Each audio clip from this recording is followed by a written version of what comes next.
You're a teacher, it's the start of the year, you've already run out of time, but you still want your classroom to look $1,000,000. Well, Canva.com is the place to go.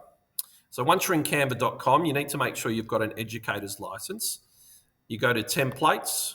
When you're in the templates section, if you scroll down, you'll come to this section that says classroom decor kits. Now the classroom decor kits set up your classroom in one foul swoop. So I'm going to choose the Space Race decor kits, and within this decor kit you've got name tags, you've got different posters, you've got classroom rules posters, you've got student of the week posters, so a range of different things that you can set up and decorate your classroom with in a flash. So for example, if I wanted to look at these name tags, you can actually customize the name tags to suit your classroom.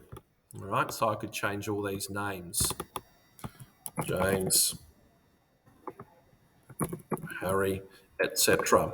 Okay, so one fell swoop, matter of minutes, you'll be able to set up your classroom to make it look $1,000,000. Thanks, team.